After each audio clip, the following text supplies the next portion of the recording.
Tu se trouves pour lui un ange intercesseur. Ce soir, je suis venu me présenter devant vous comme un ange intercesseur. Aujourd'hui. Miracle ne domaine na yo. Mutato sosola kobange silaye. Koboti sabi komba domaine na yo Yesu.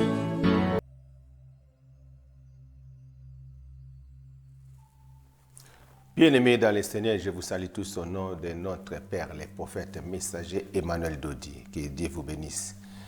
Merci beaucoup. Je suis le pasteur Bienvenu Messalin. Lelo tozana programme moko ezali spécial. Nous avons des fêtes autres célébrées dans notre église mère à partir de Kinshasa, dans l'église universelle pentecôtiste charismatique ministère des affranchis. Oizako Kambama, notre Père, le prophète Emmanuel Dodi.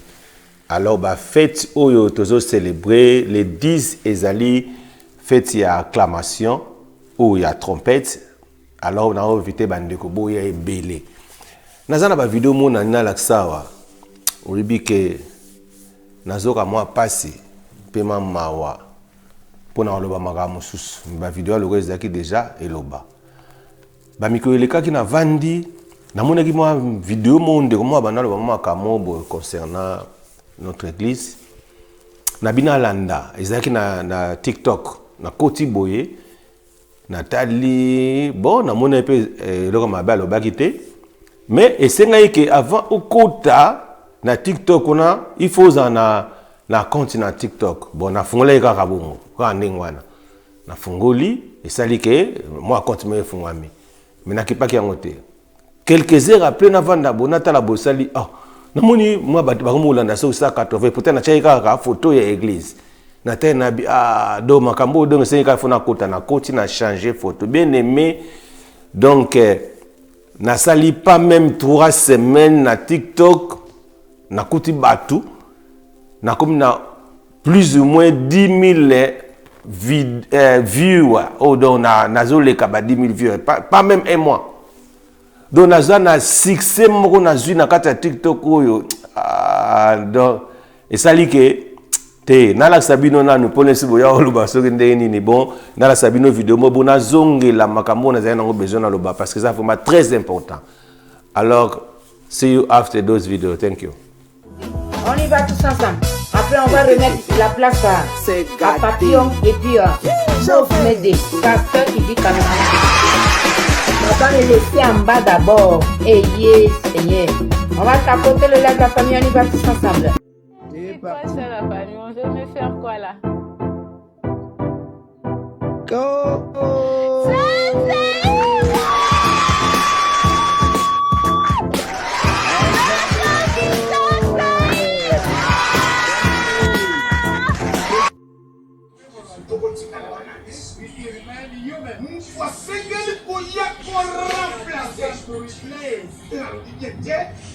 Asunga, c'est le point à essayer de comprendre et on a utilisé.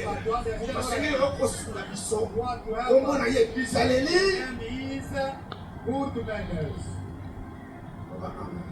Now say amen. Nous avons constaté. Donc consolider la famille. That we make nous avons constaté. Donc consolider la lien. Relationship. Fraternel. Donc consolider bien amicaux, hein? Mais si pas bonne manière réalité. Donc on va la compenser. Et on peut compenser. Cet esprit n'a pas de problème. Sinon tu vas détruire une mission. C'est mauvais fait. Amen. He's blessed. I want to ring I'm trying to help you. Listen to me. You need to know how to walk. Elle ton église, ton église là-bas. To listen to the way you're from. Elle ton consomme maintenant. You go back home. Ndako na yo. C'est ça église de suffit. There is no more the change. Et quand il y a ma crise, il y a mis dans l'honneur. And receive. Et quand il y a ma famille, et il y a plus de ma église. And receive your brother. L'homme l'ennemi. Mon frère, mon avocat de Wabi. One will go. Pray. Bah, nous sommes ça, et là, you pray with them. Tu gagnes. Let me tell you. Et l'autre personne. Things to happen. On est. All these members. What people lack. Don't you never. So qui m'ont dit mon acte. That if the spirit is bonne manière de good manners back you up and help you. Parce que nous sommes. Because you are the human. So tout le monde dit.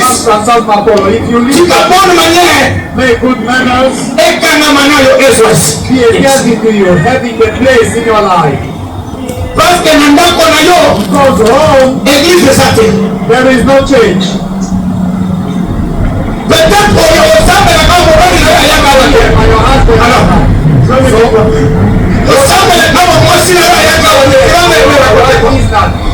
What shall you do? they didn't believe to that now. What to do?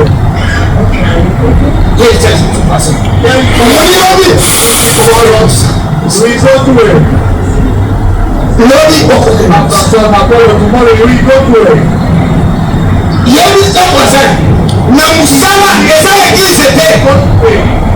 And the way is not the way. All the good measures.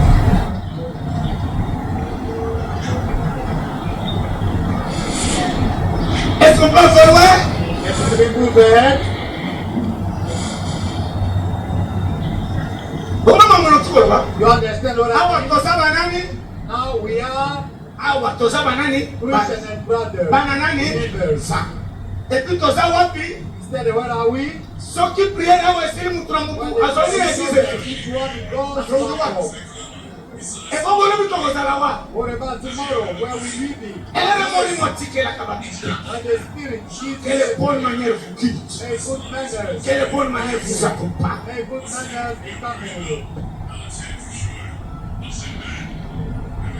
You shall not tell me that.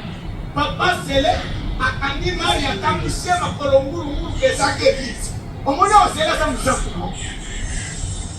Yeah, Sele is a believer.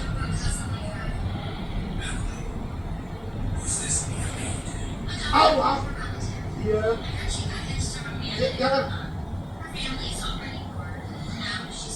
So ki mutoya wa kuti Sele. Somebody come here and find Sele.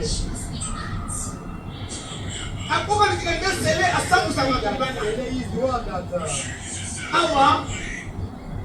Robo people out here is quiet. So sa mutale ya pasero. Just working. Why man Ya ya. everywhere. Lobi lende. But tomorrow Oko fibre mwana mubani. we see him. Akamushima ya kakolonguru. He really made walk Marie. Aya. Ayi. Sensu nana. Esika soloro. Ayi ba kite. They did not Ba ko allow. banya permit. Because good manners Ko ba. allow to be protected. Capitaine Siasa so akosa nini atala kalobo so katali lobo kwa kofu wayo Look at the hand. asana They isi have the church. atali kalobo atapo pasiwa keba na mtuwa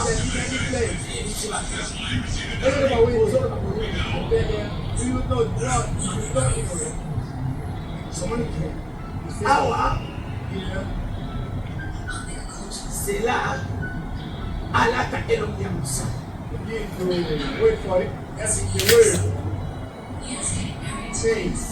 oza la prophète oza la pasteur akopende lo libanda ya église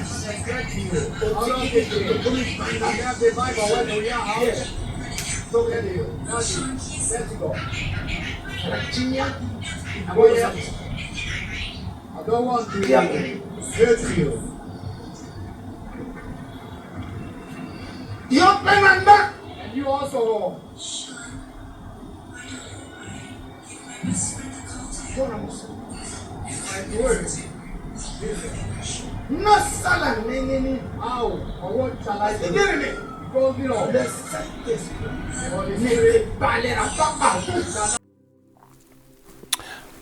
back to Welcome TV. Beaucoup landa ba vidéo bo moni liboso laisse ba batu na la c'est ba TikTok na la sibino pour bo na sixo na zanango na TikTok na moni pena que zala qui vraiment important. Pour je suis en train de parler de mon père wana. Ezana ba ndeko ebele ba TikTokeuse ebele ba tuni ba adresse alors na comprendre que ça peut bien et sika oyo ba masolo tu pesa na ngwana. Ba tu ndenge na ndenge bazana. Eza problème te.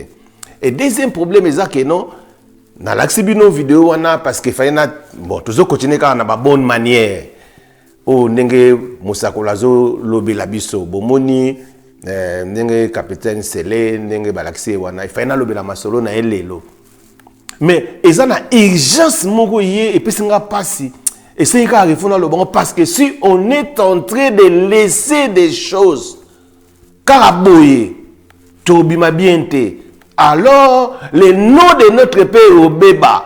Alors, moi, à chaque fois, lorsque je vois mes messages, nazote à bateau, na bateau bazan ba niveau élevé. Nazo le bela à chaque fois je suis le fils bonabo. Si koyo, biso toza ba fils na nous devons nous se comporter à la norme na ndenge bien.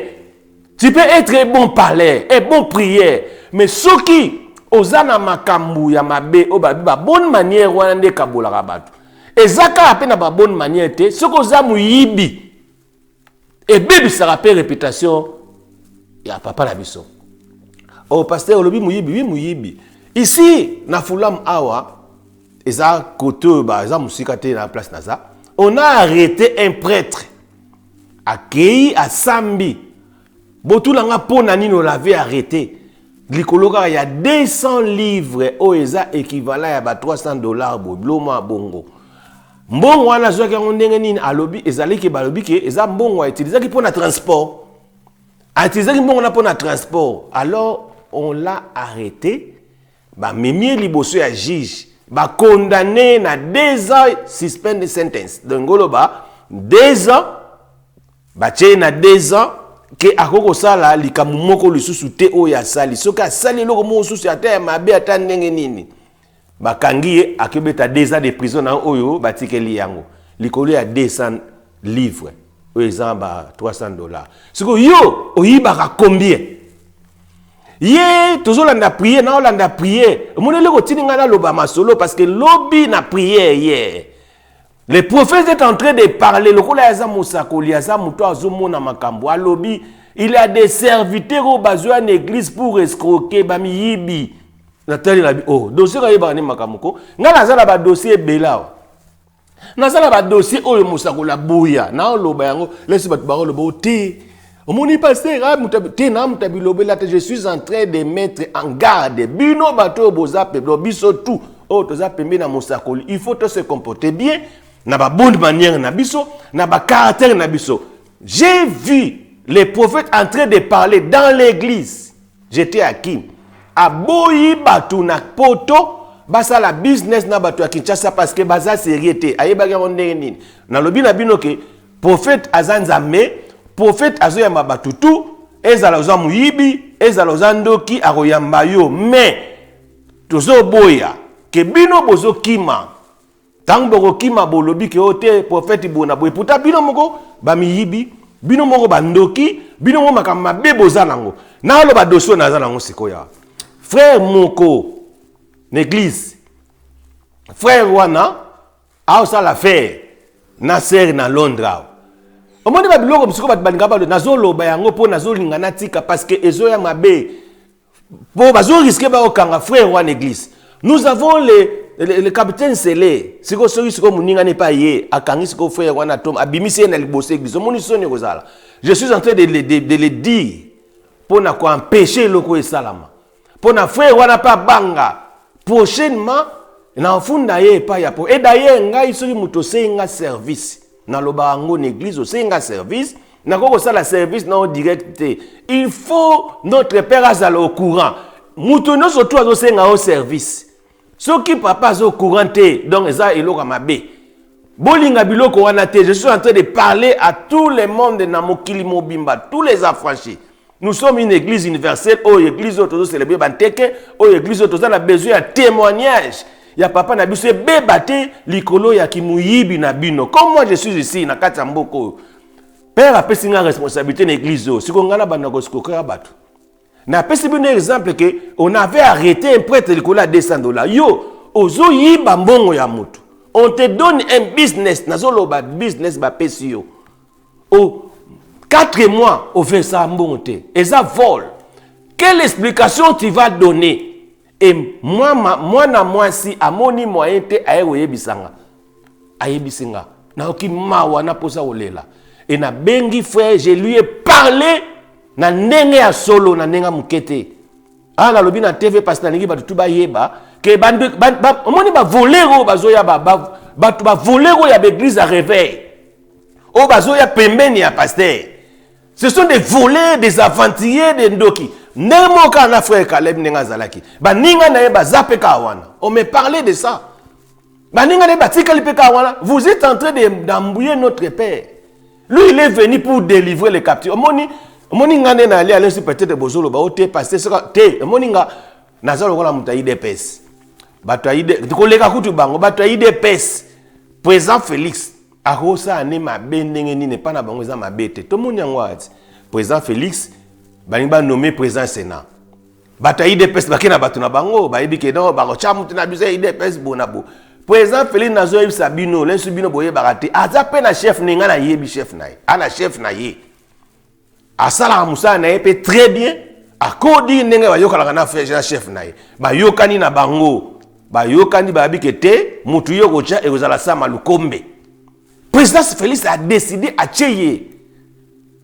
Bato yide pesi bakamwe. Mais le coup la président Félix aza président la bango balingaka ye. Ba se soumettre. Ngana bungo. Na plus que kutu bango. Ngata quand je parle des choses nazolo bapo na bino mais eza na 3 personnes en die na mettre bango pa et pas na ngai et pas na bango faute ezakate et pas na ngai et pas na bango makamunusu ezalaka bien même soki na moni omoni ngai nde nazawa eza na bato ebele yango na wakata na moni makambo ya colonel Sena okimana bia lelo bakokanga mutu mona ane bakoka senesu te lemsu na selaki bo ngana tambola na bato bas commando ya solo oyo bato bazokama mais otambola na mutu ndenge nini. Pourquoi? Parce que ils na bato mususu ke on atambo na bango ye discussion na ye abunango na munduki. Discussion na ye akozwa mutu abeti o masasi ba okange pete na Congo ka wana. Discussion na ya ko boma yo bakanga ya bimanga na ye do bato na tambo na bango.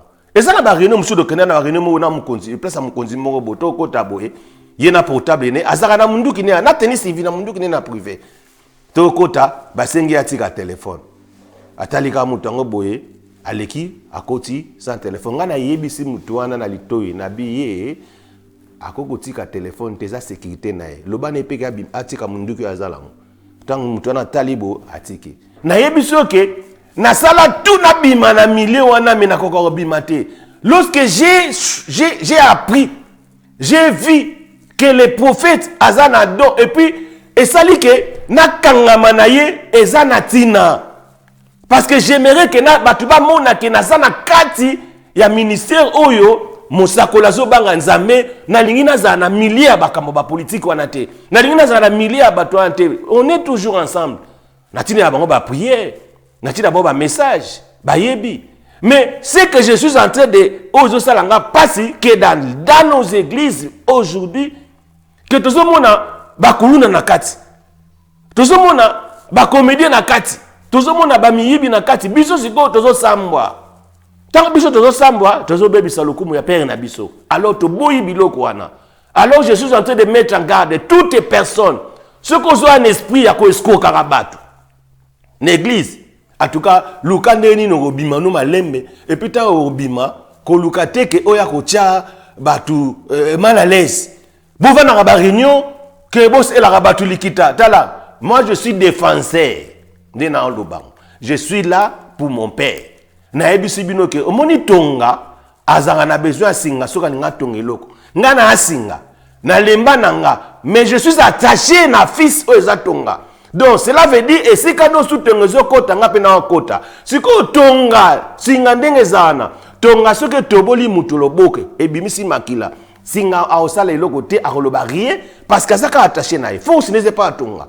Aosala eloko te ata tonga toboli mutu. De la même manière, moi la personne que je suis en train de suivre, et ça la soki ndenge nini naza kunate, moi je suis en train de parler parce que en Dieu toutes les choses elles bien. Makamo tunzamba sala elles bien. Donc Dieu a envoyé son fils, Jésus-Christ, pour nous sauver. Il a aussi envoyé son serviteur, le prophète Emmanuel de Dieu, pour nous sauver. Nabino ba serviteur à miyibi. Nabino ba serviteur au bosala.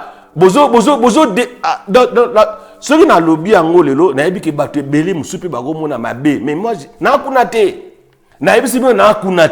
Je suis là pour protéger mon père parce que ma solo yo batu bazo décourager batu bazo kima batu bazo mona siko que non nini papa otika bango maïb sibino papa ayebi tout lobby avant ngana loba makambo na prière il avait dit ça non na sala ki déjà na sala ki mission te alors ba nini alors que ba serviteur besoin d'église bazo ya ko karabatu bazo sala makam lorsque baba moi passé lorsqu'il avait dit que bo sala ka business na bataki ça te parce que ba ko bine soutien église a boyi pona nini ayeba kiti ayeba ka tout siko ngai na yebi dossier yo ezana ba dossier musupe na yebi na ngai belé mais nazo corriger ka batu na na so la ba on a ba téléphone vis-à-vis boyi makam na bine talinga te ngai prom na ngezali na boyi bo bebisa kombo ya père na biso na boyi. Quand je parle de père, il faut comprendre. Donc, na lingite, parce que buzo banabino, nde ezo salake, et baby sa kombo ya papa, to boyi yango. Parce que na ebisi bino que on avait arrêté un prêtre pour $200. Bino bozo yiba combien? Et puis, ce qu'on va te mousser, bazo kosa. Non. On est là pour prêtre, ba brebis. Tozara na te pona ko pesa ba baby mutuma motema pasi. Tozara moi j'ai compris une chose, na Congo, plein de volets. Bino siko boyebi, na kimuyibi na bino bo uti na ba famille na bino. Na kimuyibi na bino bo uti na ba ndaku na bino. Boye na uti na ba église. Bo ozomona mutu musozo mona pene na elongi na ye. Otali pene bi o akoza vrai yuma, soki azala mokili. Mais na kati église obima yanke. Pourquoi? Parce que azo profiter na parole. Non. Bongote frère, bongote. Lorsque Ozana kati da ministère ba pesio place moroboy occasion kozwango en 20 zala exemplaire zala ba bonne manière na ebisi bino na ngana zuna nous permission te que pasteur loba na loba onga moko mais na main un peu ba réserve je vous mets en garde bino batu bozoyi ba mbongo ya bato bazana diaspora tananga ekoki na suki awa mezaka mise en garde. God bless you. Thank you. Bye-bye.